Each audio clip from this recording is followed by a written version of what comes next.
आणि सगळ्यात पहिली महत्त्वाची बातमी, शरद पवार यांनी केलेल्या टीकेची। नाशिक जिल्ह्यातल्या कांद्याची मोठी बाजारपेठ असलेल्या पिंपळगाव बसवंतमध्ये राष्ट्रवादीचे अध्यक्ष शरद पवार यांनी राष्ट्रवादी काँग्रेसचा मेळावा घेतलाय। या मेळाव्यामध्ये बोलताना त्यांनी नोटाबंदीच्या निर्णयावर टीका केली आहे। जिल्हा बँकांमध्ये तब्बल 8600 कोटी रुपये अडकलेले आहेत। या नोटा स्वीकारायला राष्ट्रीयकृत बँका तयार नाहीत, त्यामुळे ग्रामीण अर्थव्यवस्थेला मोठा फटका बसल्याचा आरोप त्यांनी केला आहे। तसंच त्यांनी पंतप्रधान मोदींची खिल्लीही उडवली आहे। पवारांचं भाषण अजूनही सुरू आहे, आपण थेट जाऊया हे भाषण ऐकायला। एक मोठा उद्योजक आहे, त्याचं भाषण मी ऐकलं।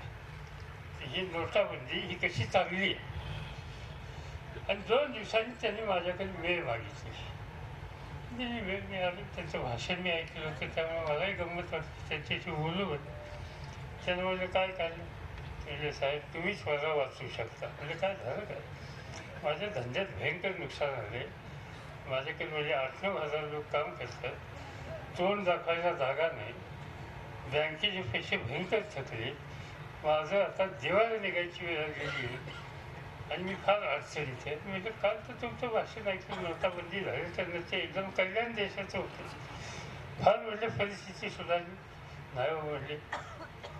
माझं बँकेचं देणं फार आहे, बँकेच्या माणसाला माझ्याकडे पाठवलं, हातात धरून नेलं, तुम्ही द्या मुलाखत। म्हणजे बँकेचा माणूस समोर बसला, तो वसुलीचा तगारा लावायला, आणि मग तो म्हणला असं बोला असं बोलतो, म्हणजे करू काय वसुली नको करू। आज ही अवस्था आहे, टेलिव्हिजनवर जे लोक बोलतात ते सगळे अडचणीचे आहेत, पण परिस्थितीच्यावर ते बोलत आणि म्हणून मगाशी जे सांगितलं मी की आणीबाणीच्या काळात त्यावेळेला काँग्रेसच्या मंत्रिमंडळात मी होतो, आणि आणीबाणी इंदिरा गांधींनी केल्याच्या नंतर पक्षात सुद्धा चर्चा झाली, काय बरं आहे का नाही। आणि मग दिल्लीमध्ये पक्षाची बैठक झाली, आम्ही सगळे हजर होतो, आणि तिचं भाषण केलं गेलं इंदिराजींनी, जगेंद्रजींनी, सगळ्यांनी, की देश फार अडचणीत आहे। हा निर्णय आणीबाणीचा घेतला, त्यामुळे गुन्हेगारी कमी झाली, काळाबाजार थांबला, ऑफिसमध्ये लोक वेळेवर यायला लागले, रेल्वे वेळेवर सुटायला लागली, आणि विनोबा भावेंनी सांगितलं की हे शिस्त पर्व सुरू झालं, सगळ्यांना बरं असतं, आम्ही सगळेच त्याच्यामध्ये होतो।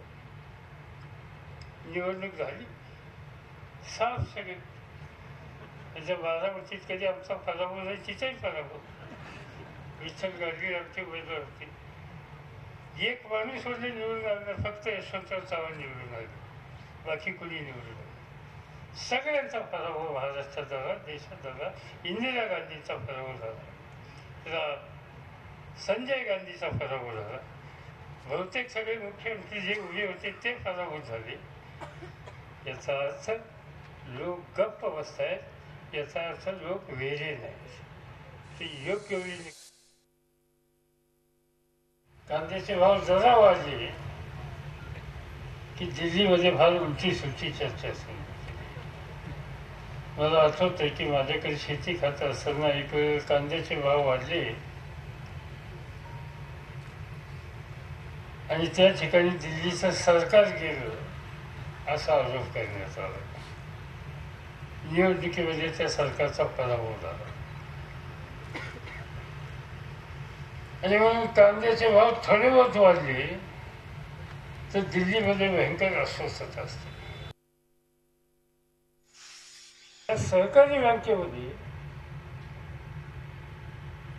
8600 कोटी रुपये राज्य सहकारी बँक आणि जिल्हा बँक यांच्यामध्ये जमा झाले,